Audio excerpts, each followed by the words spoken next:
Hey everyone, it's Manda Lee, and I am here today with an exciting build for you guys. This build is using the new Jungle Adventure Pack, and we actually built a fun treehouse. So I just thought that the aesthetic of a treehouse would fit super nicely into this new world, and as I started to kind of brainstorm ideas of a new build that I wanted to do, I had seen so many like villas and just different stuff like that, and I just wanted to do something a little different. So I went with a treehouse. I'm honestly probably sure that there's been at least one other person who's done one, but I did come up with this idea on my own, just kind of by browsing through Google and Pinterest and different stuff like that.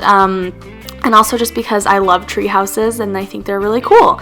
So I love the way this build turned out, and I think that this is going to be a really awesome addition to your guys' game as a vacation lot. Or if you just want a fun jungle lot as well. When you go to rent this lot out, I think it costs like $850, so it's not insane, but a little bit on the higher side, I would say. But there is a good bit of sleeping space, so this would be more for like a bigger family that's wanting to come and vacation in the jungle.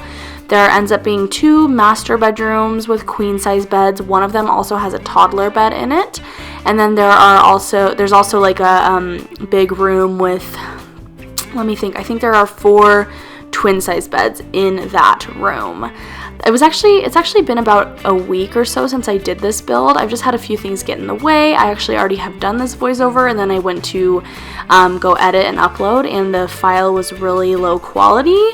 So here's to hoping that the sound quality on this one is a lot better. So one of the really cool things about this build is the whole underneath of the house actually turns into kind of like a recreation area, and there's a pool down there. There is a little fireplace and a bar and a little sitting area, and it just is really fun. And then upstairs is where you have the actual living area. So on the main floor we have a kitchen and a living room area, also kind of a small dining room just off the kitchen, and we have one of the bedrooms as well as the only bathroom. I was a little worried about that, but I figured, the people who are coming here, it's kind of more that they want to get into the jungle and explore and stuff, and so that wasn't as much of a concern for me.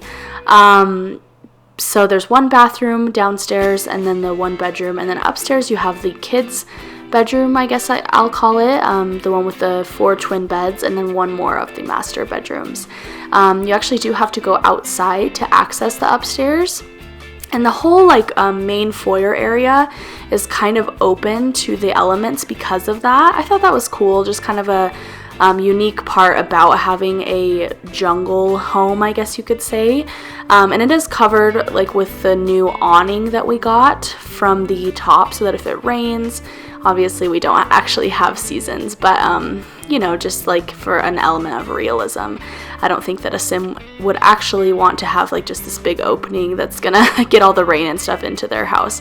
So there is an awning above that, and then you go upstairs, and there's a really pretty little sitting area, like a table with an umbrella, I believe.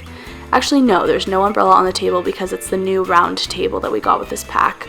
But there is a round table, there's a barbecue, and another little sitting area with a fireplace. I'm obsessed with that new fireplace that came with this pack, and something that's really amazing about it, well, 2 things actually. Number 1 is it doesn't have to be attached to a wall. Every other fireplace we've ever had has to be attached to a wall, even if you're using move objects, the cheat that can allow you to put stuff in places that you normally wouldn't be able to. It still just doesn't work, and there's some objects that the cheat doesn't work on, and that's one of them. You have to have it attached to a wall no matter what, but with this new one, it actually works really well freestanding, and you don't have to have it attached to anything. And the other thing that it does really well, which is amazing and which no other fireplace does, is it sizes up and down really well, which is super cool. The fireplace is actually a little bit taller than the normal wall height, and so when I realized that at first, I was really frustrated by that, because I was like, great, now I can never really use this indoors at all. It's always going to have to be an outdoor thing unless I have a medium to high wall height. and I tend to, for my normal, just like average builds, go with a normal wall height because it's a little more realistic. So I was so excited when I realized that it scaled up and down well, and I've even play tested it with fires in the fireplace, and it doesn't look weird, it doesn't catch stuff on fire, so that is amazing, and I'm really happy about that. You guys should definitely do that if you feel like that would add something to your game. And just for those of you who don't know, the way to scale things up and down is just with the bracket keys. So you just press the one on the left to make things smaller, although you can't. Actually, no, I was just going to say you can't make things smaller than their original size, but that is not true anymore. With one of the most recent patches, you can make things smaller than their original size.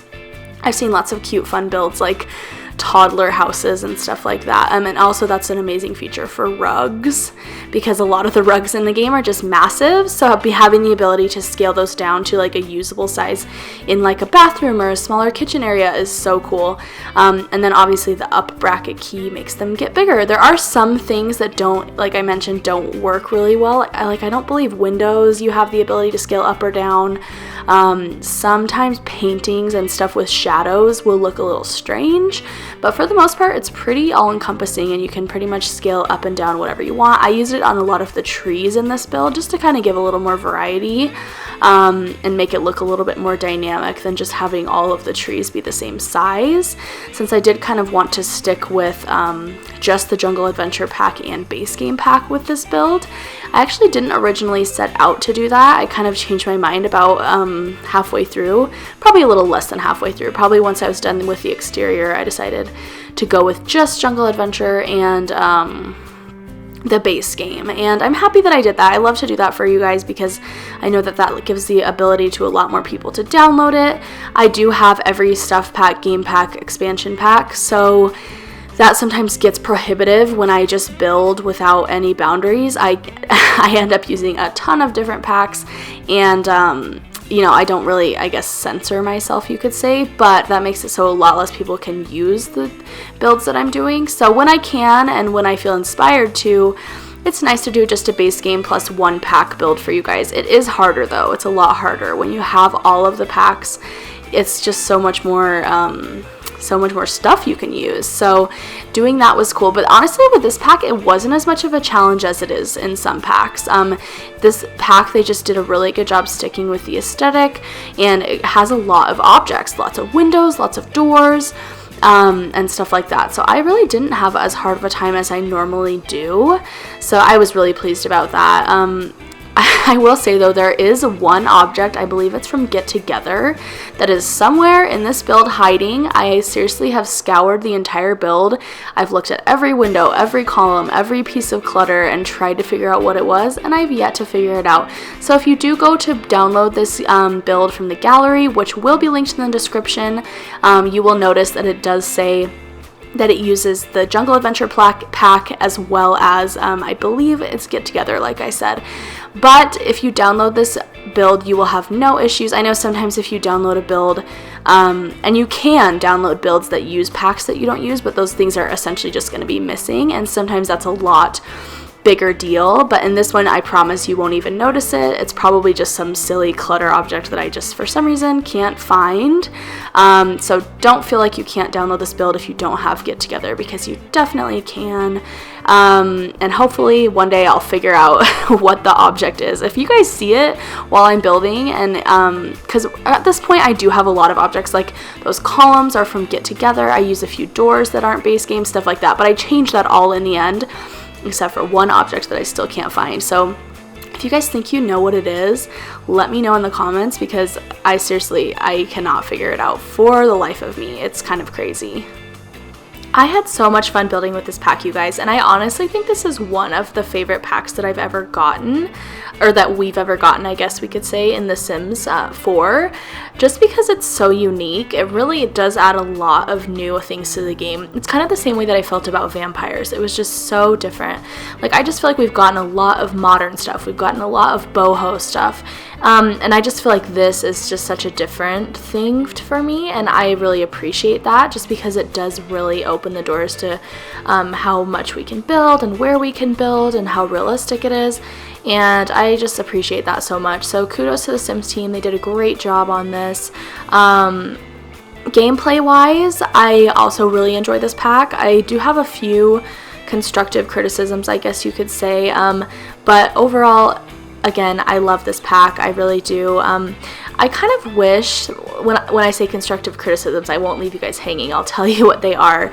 And for me, the biggest thing is I wish that the jungle adventure, quote unquote, was a little bit more directed, I guess you could say. And some people are totally going to disagree with me on this, and that's fine. That's your prerogative. But what I kind of wish they would have done is that they would have had it so that when you begin a quote unquote jungle adventure, you actually almost kind of start a career event or like a party event that you get rewards for. So like when you start an event and you are trying to get a reward for it, or when you're doing a play along career, such as in Get to Work, they have basically criteria that you need to meet to get to the next task. I don't know, I just felt like that functionality could have worked really well here, rather than, because for me it was almost too easy to get through the areas, and there is a cool exploratory element to it, but I was almost picturing it being more puzzle based, and I think I would have liked that. Just me personally, that's the kind of gameplay that I enjoy. So I think it would have been really cool if you could actually initiate like a jungle exploring mission, or you could maybe choose different types, like an archaeological mission where you had to excavate, you know, a certain number of piles and authenticate them, or you could do an adventure mission where you have to do, or like a temple mission. You know, I just think that could have been really cool, and I think that could have done a better job of giving us a little more variety than what they have done, which is kind of just to close off certain paths and randomize the temple. I think even with that, that's going to get old quickly. Not to say that there isn't a usefulness in every pack, because I tend to play true to my characters rather than just how I want to play. I don't know if that really makes sense, but like when I create a character, I basically give them a backstory, I give them unique traits. I don't just try to like make myself all the time. I totally used to do that, and I think a lot of newer Sims players do that, but it gets old fast. So now I kind of create each character very different. So there are totally going to be characters in my game that will continue to explore the jungle, even if it's not the most exciting thing for me personally. But I just think that could have been really cool, and that also could have given, because I think there are a lot of different characters that want to go explore the jungle. I don't think they're all going to want to do archaeological stuff. I don't think they're all going to want to, you know, like rip through vines with their bare hands.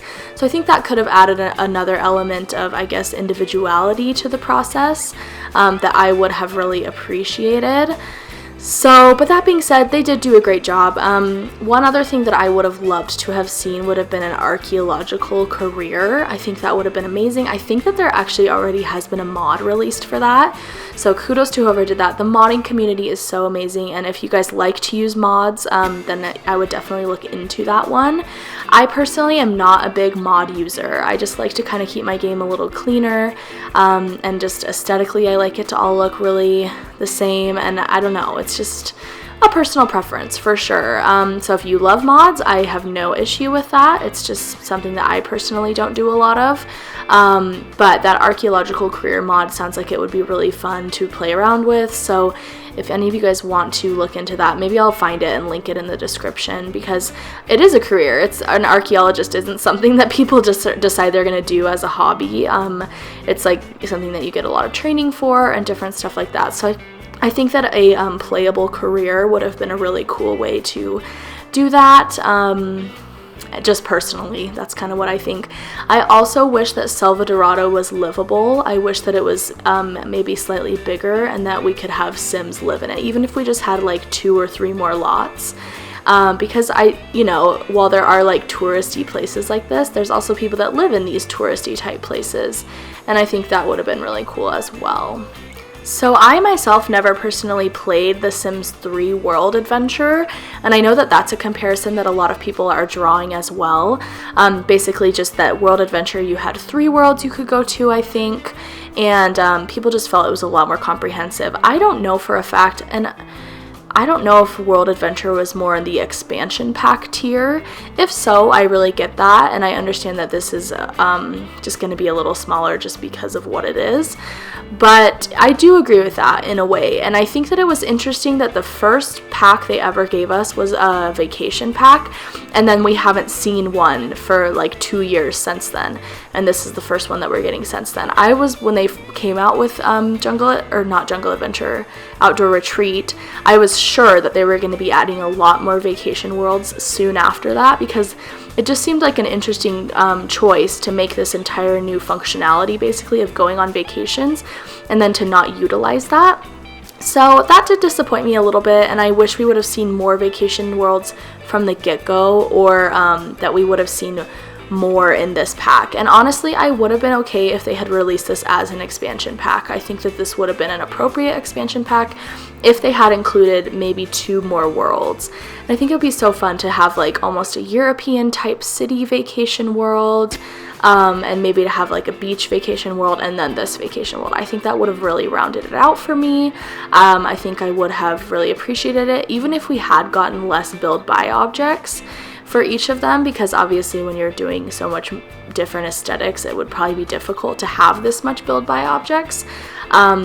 I don't know, I just think that would have been fun, and I think travel is such an important part of who a lot of people are, so not being able to do a lot of traveling is disappointing in The Sims, because it would, I think, add to a lot of characters' storylines, at least just for me personally. That being said, even if they do more game packs down the line with vacation worlds, I'm happy that we got Selva Dorada. I think it is a very different feel from Outdoor Retreat, even though they both kind of are, foresty and outdoorsy type locations. I think the feel of it is very different, and I do appreciate it. I also do really love all of the build buy objects, and one thing that's cool about these build buy objects that I'm excited to use in my game is I think they go really well with the aesthetic. Well, I know they go really well with the aesthetic of Oasis Springs. So I'm actually from Arizona, which is literally Oasis Springs. It's basically what it's based after. And so I know that a lot of the houses of my friends or my own houses have a lot of the features that are included in this pack, such as like the pretty tiles on the wall, the chunky tiles on the floors, the types of windows that we got and stuff like that. So I think that building in Oasis Springs is going to almost be rejuvenated with this new pack, and for a long time Oasis Springs got ignored by a lot of people, including me, because it was just hard to build there. We basically had base game stuff that fit the aesthetic, and other than that there wasn't anything. So that is really exciting, and I'm happy that this pack will fit into Oasis Springs, because I get sad that Oasis Spring gets so neglected, because I am from the desert. I do find such beauty in the desert and stuff, but it was just really hard to build there. So I think that's a really cool thing about this pack as well. At the end of the day, though, I do really enjoy this pack. I'm curious to know what you guys think, so leave your thoughts and opinions in the comments below. I know that this pack was a little bit divisive. Some people loved it and thought it was great. Some people thought it could use a lot more work. So I am curious to know what my viewers will think, and I would love to hear your guys' thoughts. Another thing that happened just today, and like I said, I recorded this build probably over a week ago, but just today actually, The Sims kind of surprised everyone and came out with a trailer drop for a new stuff pack. And the stuff pack is, I don't even know what it's called, to be honest. Maybe it's My First Pet stuff, I'm pretty sure. And so if you guys haven't seen that trailer, definitely go watch that. I thought about doing a trailer reaction for it, but I honestly don't think I will. I think stuff packs are kind of a dime a dozen these days, and I don't get that excited about them, which is sad. But this stuff pack, I personally am a little disappointed in. I still will buy it, just because I do buy every pack just so that I'm not limited in my building and stuff. But it's called My First Pet, and you get one pet, and which is like a hamster gerbil type thing, and just a few kind of pet themed items, it looked like, to me at least. I only watched the trailer once and not very in depth, so I do want to look over it a little more closely. But I don't know, for me personally, I would have been pleased if it had been My First Pet stuff and they had included even like 3 or 4 types of little pets. I think that as far as like animation goes, if you're able to do one, you're able to do multiples, especially ones that are so similar. Like what if we could get like a guinea pig and a hamster and a hedgehog? I mean, those would literally all be the same animation, just probably a slightly different look on the outside. So I don't know, I just think they could have put a little more work into this and given us a few more options, like even if we could get rats and different stuff like that. So that is sad for me. I do understand that there's a certain amount of hours and manpower and budget that they are able to put into stuff packs. I totally get that, and I get that that may not have been in the cards, but I'm of the idea that like if you're not able to create something within the framework that you had set out to do that is amazing and impressive, then change your idea. And I just wish that maybe they had even, if they were going to do an update this small, I'm of the personal belief that they should have patched it in. I don't think that it warrants a stuff pack, or I believe that it should have been bulked up more to make a game pack. Again, my personal opinion. I'm sure there will be things in the new stuff pack that I like, because there always are, even if it's something that I'm overall a little more critical of. So this is not to say that the Sims team, that I'm mad at them or, you know, anything like that.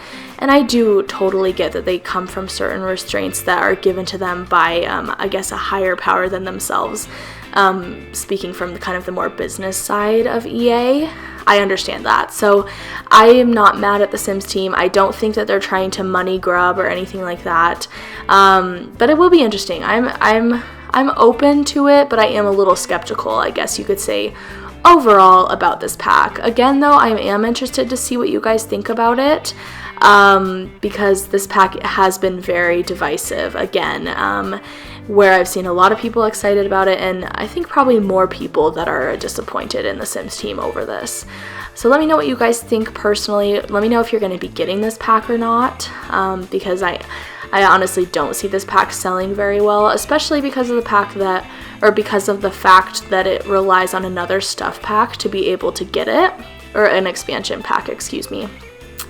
I don't personally take issue with that, but I do see how a lot of people do. And it's easier for me to say that I don't take issue with it when I have every pack, because, you know, there are probably a lot of people out there that don't own cats and dogs that now are automatically disqualified from getting this pack. So yeah, it is kind of just interesting overall, and it was an interesting move, I think, by the Sims team, especially because there was no anticipated release. So I don't know, I'm curious to kind of understand what their thought process was there, why they all of a sudden just kind of dropped this on us. And it kind of makes me wonder if this was something that was half-baked from Cats and Dogs, that was supposed to come out in Cats and Dogs, because it seems like it was kind of quick for a new stuff pack to come out surrounding an expansion pack that came out, you know, not even like 6 months ago. Well, anyways, I think I'm going to go ahead and leave the voiceover here. I hope that you guys enjoy the rest of this video.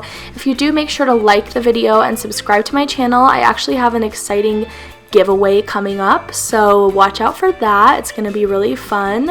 And I hope that you guys have an amazing rest of your day, and I will talk to you later.